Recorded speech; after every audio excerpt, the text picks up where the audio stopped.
Welcome to the Inc. Productivity Tip of the Day.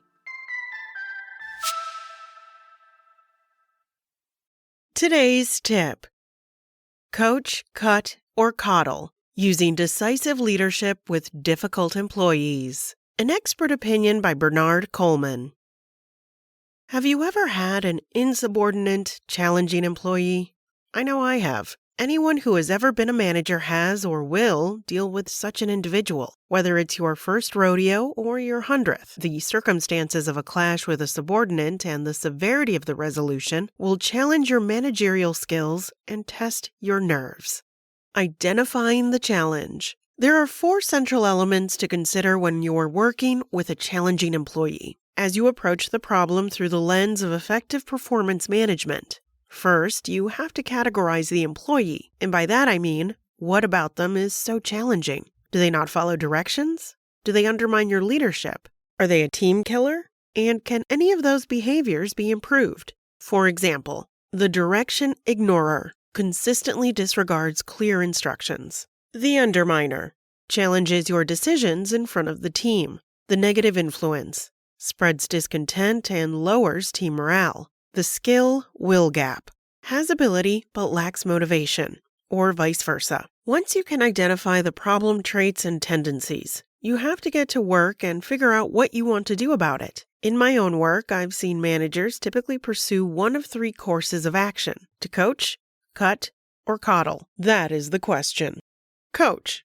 When you go the coaching route, you typically think the employee is viable and worthy of further investment. Perhaps you think they have potential, but they're rough around the edges. And with coaching, you can move them from incorrigible to coachable. It's important to know that as a manager, coaching takes time, requires development plans, regular meetings, thoughtful guidance, and a level of skill and will to succeed from the employee.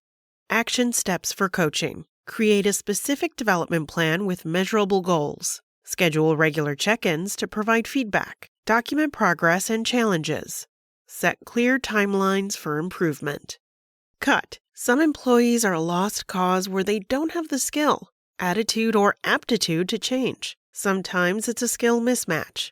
Maybe you just don't want to deal with the performance issues anymore. Maybe they're in the wrong role. Maybe no one likes them. Whatever the case, they have to go. Cutting an employee is never fun. And if you derive joy from letting people go, you're in the wrong profession. This is someone's life and livelihood. However, the responsibilities of management require managers to do what's best for the team, the business, and balance all of those needs.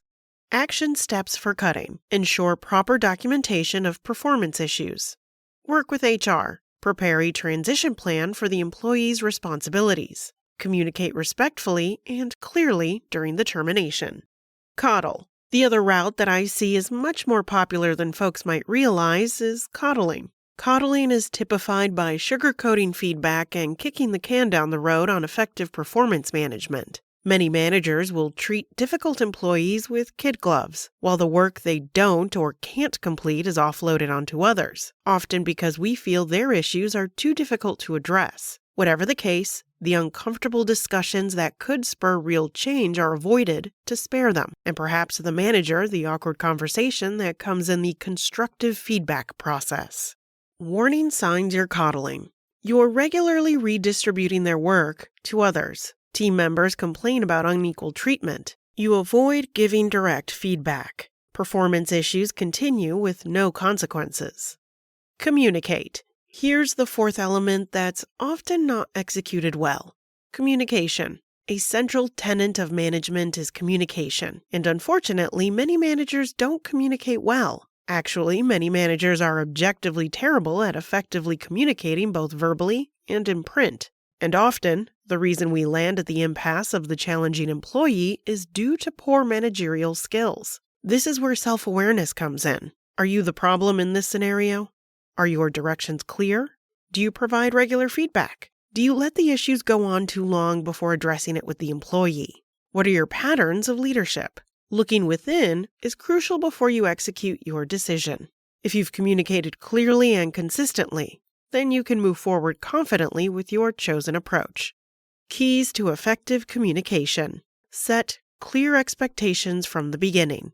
Provide timely feedback, both positive and constructive. Document important conversations. Be specific about behaviors, not personality traits. Listen as much as you speak.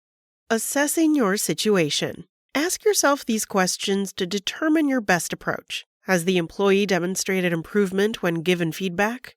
Do they possess unique skills valuable to the organization? How severely does their behavior impact team dynamics? Have you clearly communicated expectations and consequences? What resources can you reasonably dedicate to the situation? Next steps. Whichever path you choose, remember that your decision affects not just the challenging employee, but your entire team and the company, depending on the role. Document everything. Be consistent in your approach, and recognize that sometimes the best outcome for everyone is parting ways. The most successful managers aren't those who never face difficult employees. They're the ones who address the challenges directly and appropriately. That's it from Inc. You can find more expert leadership opinions and advice at Inc.com. Be sure to check back tomorrow for another tip from Inc.